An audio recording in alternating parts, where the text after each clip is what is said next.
Assalamualaikum warahmatullahi wabarakatuh. Sampurasun, sampurasun. Wargi-wargi baraya, pecinta dongeng Sunda anu dimana be ayana, alhamdulillah.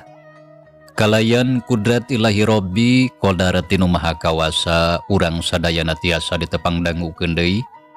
Sareng simkuring Kang Tile dina acara carita Sunda tanapi dongeng Sunda. Urang nuluykeun hanca carita nu katunda mitra dina juduning carita awewe kajajaden. Anu mana ieu carita teh hasil buah karya atanapi karangan Amburos ti Palihan Bandung. Kasugri kaum dangu. Dina jujutan hanca carita anu katunda. Pederan Kang Tile kasapih kuanci dina mangsa medarkeun kayan alam ti peuting. Nyatana ka kadang warga lembur Cibubuay anu mana harita parantos tiasa ngusir makhluk anu sok biasa ngamangsa domba tea. Kumaha mitra lajenganana ieu carita sumangga langkung paosna mah urang sami-sami Bandungan deui kusadayana.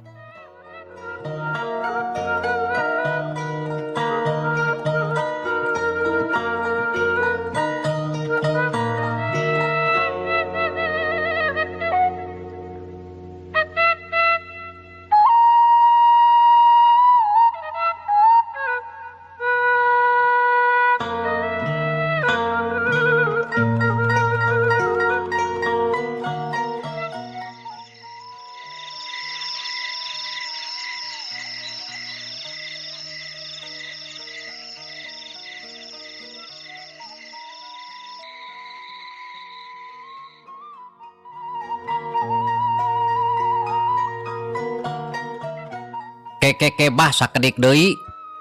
Aya naon deui, Jang? Tanya Bah Ukim bari melong ka si Ojay. Geuning tadi Abah mah hebat, tiasaan ngerobah wujud jadi manuk gede. Nah kumaha carana eta teh Bah? Jeung deui naha tiasa kitu. Nya bisa Abah mah. Naon sababna bisa? Lantaran Abah boga ilmunya. Tapi memang teu bisa sagawayah digunakeun lamun teu dina kayaan anu penting cara tadi mah. Lamun abdi hayang diajar elmuna, nah tiasa atawa henteu Bah? Nya keur naon Jang make hayang diajar? Yang arah bisa ngapung we atuh Bah. Kenah kawasna mah tangtu bisa hiber ka ditu ka dieu ka kalayangan di Jumantara. Sarta bisa ningali Kang Oding, Pak RT jeung urang lembur ti luhur. Walon si Ojay barinya kakak seuri. Ngaco lamun geus kieu mah. Ceuk Oding bari seuri panon ngareret ka si Ojay. Nya geus teu kudu hayang diajar ilmu anu cara kitu. Sabab teu gampang sigana moal kataekan. Bisa-bisa macak ge hongke. Walon Bah Ukim bari seuri palebe jeung Pak RT bating serenge. Geus teu kudu ngacapruk ka mana wae. Ayeuna mah hayu urang ka imah palebe ngara bisa ngopi di ditu. Ceuk Mang Udung terus ngaleos teh heula. Palebe Bah Ukim jeung anu sejeuna oge naruturkeun. Brala lempang sapanjang jalan tuluy ngarobrol.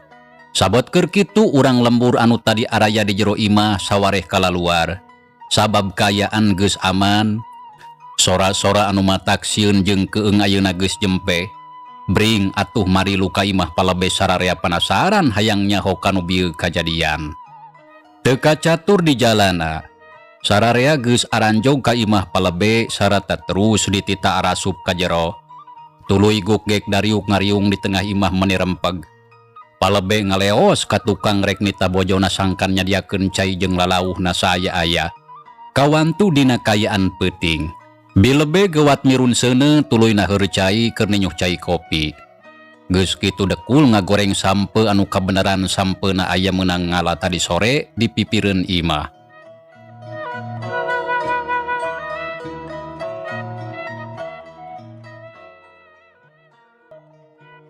Mitra kaum dangu. Sanggeus aya sawatara waktu bilebe rengse popola. Cai kopi jeung goreng sampe geus hayagi tuluy diasongkeun kanu keur ngariung. Gek bilebe diuk milu ngariung lantaran hayang ngadengekeun kana sagala rupa anu keur dicaritakeun. Palebe jeung anu sejena tup-top kana cai kopi anu ngebol keneh. Regot nginum, kop kana goreng sampe terus pating cara muil. Geus kitu pro ngarobrol meni uplek nyaritakeun di kajadian anu tadi. Mangsa alam harita geus liwat di tengah peuting, samalah teu karasa geus rek maju ka janari. Tapi wanci kitu anu ngarobrol kalah beuki pogot siga nu taya pitunduheun. Sajaba nyaritakeun kajadian anu tadi ditumbu ku lalakon Bah Ukim anu medar pangalaman hirupna dina urusan yang hareupan setan jeung siluman. Nya puguh bae atuh sararea beuki resep lantaran jarang aya anu medar lalakon hirup kawas anu kaalaman ku Bah Ukim. Anu tangtu loba pulunganeun pikeun sararea. Sanggeus nincak kana wanci subuh anu ngarobrol ka karalekasan. Tuluy barali ka imahna sewang-sewangan. Palebe jeung Bah Ukim kitu deui Pak RT terus kacarai rek abdas. Tuluy arindit ka masjid rek ngalakonan salat subuh berjamaah.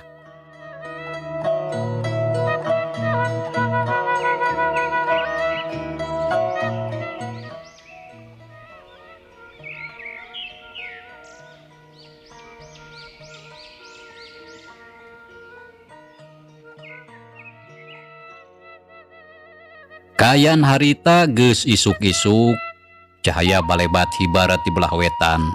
Sora hayam jagoreang kong korongok ditemak ku sora domba anu pating berele. Sigana harayangeun nyatu. Dina kayaan kitu, palebe Bah Ukim jeung Pak RT geus ngariung deui di tepas imah. Bari ngarasakeun hawa isuk anu tiis nyecep tapi matak seger kana awak. Palebe kitu deui Jang RT. Kulantaran pagawean geus rengse, ayeuna keneh Abah rek tanya, sabab geus sababaraha poe teu balik ka imah. Karunya kasih amu bisi hariwangeun. Ceuk Bah Ukim amitan kanuduaan. Arna hameni enggal-enggalan teuing atuh Abah. Engke bae da enjing keneh ieu teh. Apan urang sasarap heula. Walon palebe bari neuteup. Leres Abah, padahal mangke we atuh da tiris keneh. Jukut oge barasuh keneh. Ceuk Pak RT milu nimbrung. Puguh alus isu keneh mangarah teu panas di jalan. Jeung deui ngarah teh nepi sabab Abah oge boga pagawean sejen. Kitu we lah nya Abah rek balik. Lamun aya nyaon mah bejaan deui we ka ditu. Walon Bah Ukim jung nangtung tina diukna. Katempo geus teu sabar hayang buru-buru balik.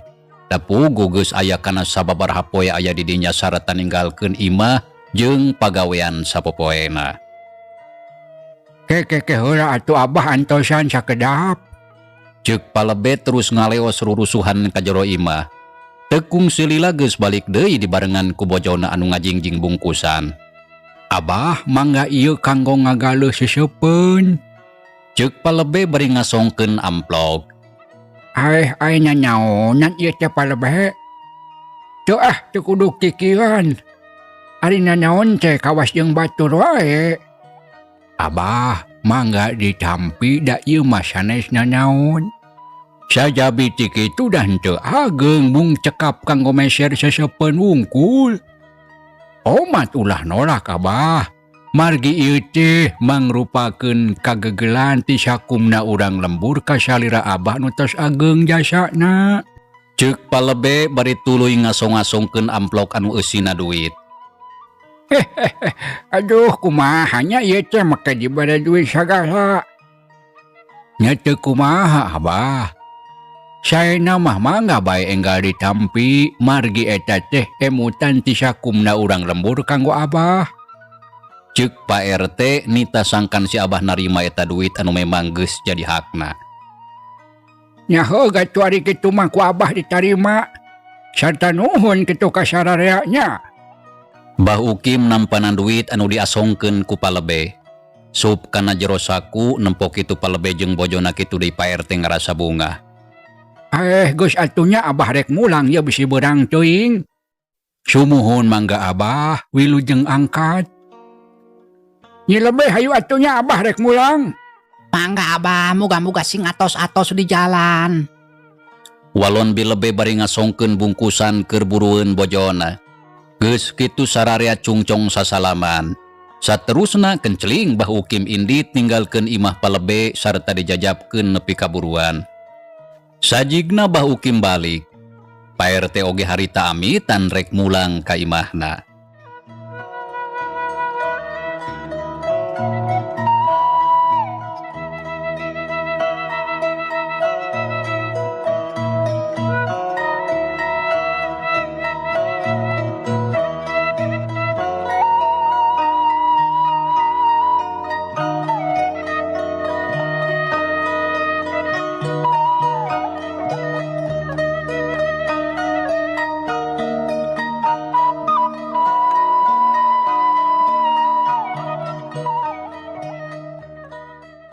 Kasugri kaum dangu. Cag tunda heula kayaan di imah palebe. Ayeuna urang malikan deui ka tukang nyaritakeun Nyi Sawitri. Sabada eleh jajaten ku Bah Ukim, Nyi Sawitri jirim nangiles tuluy kabur ninggalkeun tepat pakalangan tarung. Kituna teh bari jajeritan lantaran ngarasakeun sakujur awakna anu karasa panas asa diduruk akibat ditobros ku keris pusaka gagaman musuhna. Nyi Sawitri ngablesat ngapung ngawang-ngawang di Jumantara. Dijajabkeun ku sora angin anu ngaguruh jeung cungungungna anjing babaung. Sanggeusna aya kana sawatara waktu celek euteup dina salah sahiji tangkal kai anu gede jeung luhur sarata daunna ngarumpuyuk. Gek Nyi Sawitri diuk dina dahan, tuluy ngagebegkeun awakna sakali. Les salin rupa ngajang yelek jadi saurang awewe geulis. Bukna anu panjang reriaban katebak ku angin peuting anu ngahiliwir ngoyagkeun dangdaunan. Renghap narik napas panjang, sorot matana layu biwirna muringis. Kurang ajar, sa manusana anu tadi teh pangabisana beut bisa mapakan aing. Sarta aing nepi ka kudu ngalaman eleh jajaten. Ceuk Nyi Sawitri ngomong sorangan. Cilaka kaya kieu mah. Lamun aing teu buru-buru meunang mangsa, jirim aing tangtu bakal jadi kieu salilana. Hadena mah aing kudu gancang nguyup geti jalma atawa geti domba sampai datang mangsa pajar. Tapi kumahanya lantaran awak aing karasa lungse ieu teh. Sakujur awak oge karasa panas pati ngareap. Alatankeun aku kasakten manusa gejul. Ceuk Nyi Sawitri bari muringis, tanagana asa leuseuh balas tarung jeung musuhna. Reupeurem kadua leungeunna rapet sajajar jeung dada kawas anu keur nyembah. Bibirna kunyam-kunyam mapatkeun ajian sangkan bisa mulihkeun deui kayaan awakna. Teu lila peledug aya haseup bodas kaluar tina kadua dampal leungeunna. Haseup mimitina mah ipis tapi laun-laun ngandelan tuluy ngagulung kana sakujur awakna. Cep karasa tiis mepes hawa panas anu nyaliara dina sakujur awakna. Brai panona beunta terus ngarenghap narik napas sababaraha kali. Awakna karasa rada harampang teu cara tadi teuing tapi can pulih sapinuhna. Mending sakieu mah. Awak aing teu cara tadi teuing. Hadena ulah miconan waktu lantaran bisi kaburu pajar. Tapi kudu kabelah mana aing neangan mangsa. Ceuk Nyi Sawitri jung nangtung panona gular giler ka tempat anu jauh. Susuganan aya lembur anu deukeut ka palebadinya. Kabeneran tangkal kai teh jangkung jadi bisa laluasan ningali ka ditu ka dieu. Breh katempot ti kajauhan, celak-celak aya cahaya lantera. Sigana di palebadinya aya hiji pilemburan, lantaran katingali suhunan imah meuni parentul ngajajar tapi lemburna teu pati gede. Tuh aya lembur. Ayeuna keneh aing kudu muruk kadinya. Susuganan moal aya di halangan jeung harungan anu cara tadi. Nyi Sawitri ngagerendeng ngomong sorangan sarata sakilat jeleng luncat ka handap. Awakna ngoleang bangun hampang kawas kalakai murag ketebak angin. Celegedeg nangtung ajeg tapi teu napak kana lemah. Geus kitu belesat lumpat tarik dibarengan ku angin anu ngagelebug. Rek ngajugjug ka hiji lembur anu pernah na teh teu pati jauh tidinya. Tekung silila geus nepi ka jero lembur. Reg eureun panon gular giler kaditu kadieu. Geleyeung Nyi Sawitri ngadeukeutan ka hiji imah, teu lila oge geus nepi reg eureun diburuan. Kayaan palebadinya ukur remeng-remeng lantaran teu diseungetan lantera. Nyi Sawitri nangtung hareupeun panto. Teu lila brai panto muka ku sorangan. Katempo kayaan di jero imah caang. Geleyeung Nyi Sawitri asup ka jero imah tuluy nangtung di patengahan. Ret ka palebah lawang kamar katempo hordeng naririaban katebak angin. Nyi Sawitri maju ngadeukeutan. Gewat hordeng disingraikeun sup ka jero kamar. Breh aya 2 urang jalma keur sare umurna kawilang ora keneh awewe jeung lalaki. Moal salah kawasna salaki jeung pamajikan. Ari di tengah katempo aya orok di bedong keur sare tibra. Ningali kitu serengeh Nyi Sawitri seuri panonna mencerong we ka orok anu keur sare ngagebra. Kepoh Nyi Sawitri niupkeun pangawasana kanu keur sare. Hiliwir aya angin leutik ngahiliwir lalaki anu keur sare usik. Tapi terus sare deui samalah kalah beuki tibra. Anu disebut rejeki memang moal ka manajigna. Peuting ieu aing menang orok. Geus pasti seger ieu mah.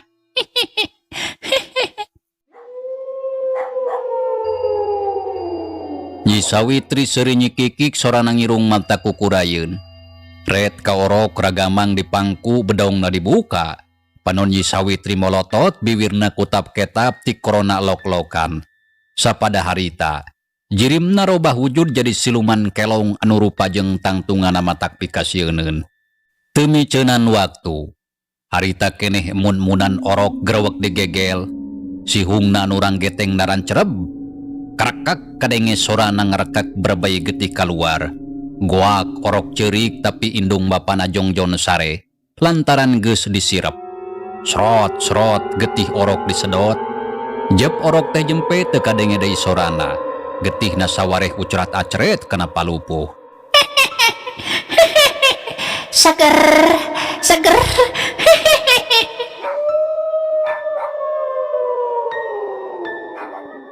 Nyi Sawitri nyikikik seuri geus kitu sok orok ditunda deui cara tadi. Tuluy disimbutan. Orok peureum siga anu sare tapi moal hudang deui lantaran geus jadi layon. Palebah mun-munan gorobong tapak anu ngegel. Seger. Ayeuna awak aing karasa jag-jag deui. Ceuk Nyi Sawitri. Sanggeus kitu geleyeung kaluar ti kamar terus muruk kana panto anu ngagemblang. Teu lila geus aya deui di luar. Brug panto nutup deui ku sorangan. Saterusna belesat Nyi Sawitri hiber ngapung ka awang-awang tuluy ka kalayangan di Jumantara. Ngurilingan eta lembur.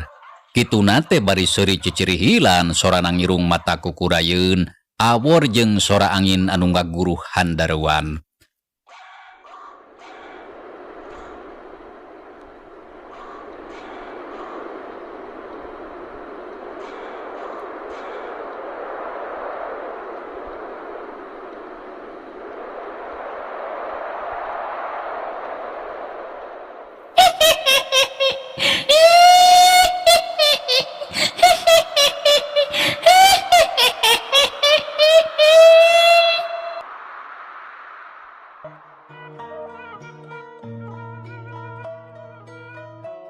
Nyi Sawitri terus kakalayangan di luhur sora seurina tarik kadenge ka handap. Nya puguh atuh urang lembur anu keur sarare sawareh pating korejat. Tapi saurang oge eueuh anu wani kaluar kabeh jarem teh bari ngadedengekeun sora awewe anu seuri, rei bulu punduk muriding pating puringkak asa karandal. Anu nyararing ngaharep-hep bari ngadedengekeun kayaan di luar anu karasana keung jeung geuman.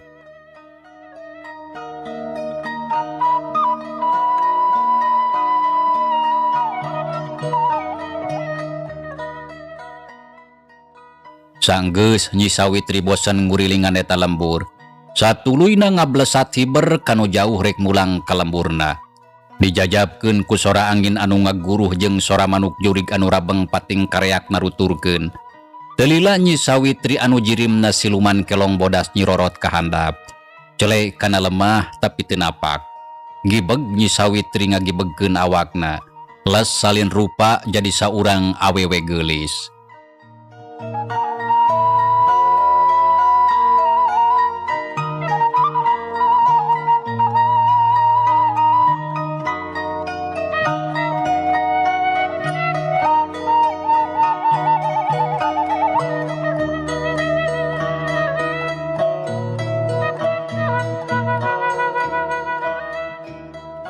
Kasugri kaum dangu. Jag tinggalkeun heula Nyi Sawitri moalila kasamper deui. Ayeuna urang nyelang nyaritakeun sarkum anu aya di imah. Sarkum harita teh keur sare tibra di kamar, tapi ngadadak ngorejat hudang lantaran ngadenge sora angin anu ngaguru, samalah dibarengan ku sora anu pating geleger di jumantara. Be, aya naon ieu teh di luar? Bet mata keung. Ceuk sarkum anu kakara nyaring bari setengah lulungu. Panon kekereceman serab ku cahaya cempor. Red kagigireun sarkum kaget lantaran bojona Nyi Sawitri teu kasampak. Sok padahal ti sore keneh sare jeung manehna. Kamanari pamajikan aing? Ceuk sarkum korejat cengkat tuluy ti pupurubun turun tina ranjang. Kewat kaluar ti kamar serog ka patengahan panona rarat reret. Nyai! Nyai! Sarkum ngageroan ka bojona tapi didinya taya sasaha. Bareng jeung kitu maanah kaluar ti kamar terus nyampeurkeun ka anakna.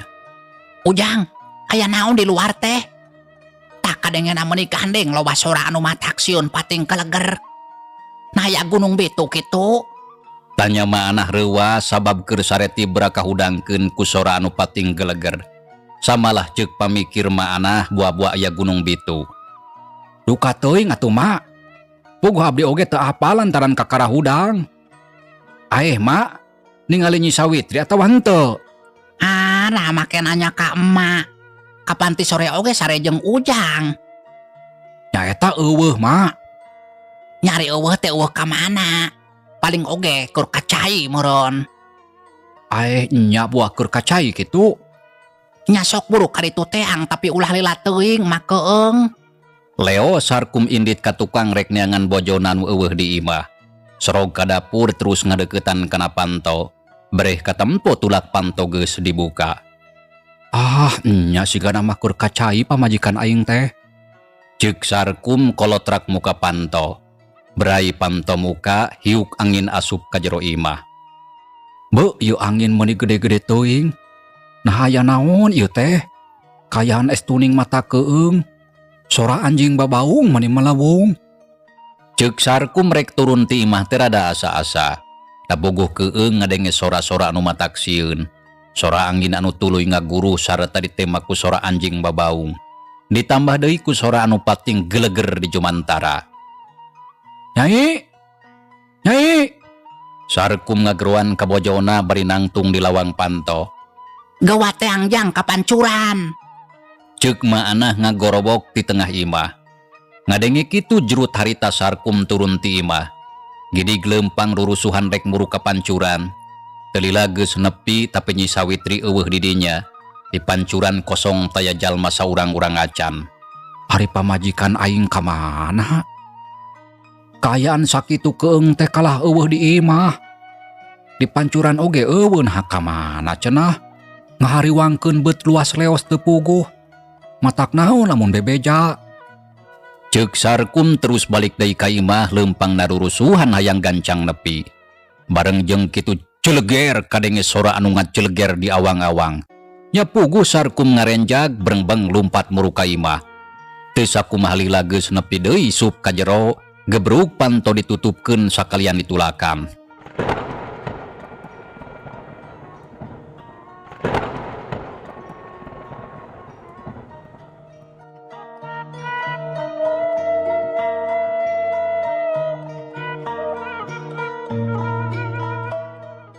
Kumaha Ujang aya si Nyai teh? Tanya maana harita nangtung di lawang tengah. Mitra cageula ieu carita urang tunda heula insyaallah kin urang lajengkeun deui. Hatur nuhun kana naon rupi peratosan wilujeng kantun. Wassalamualaikum warahmatullahi wabarakatuh.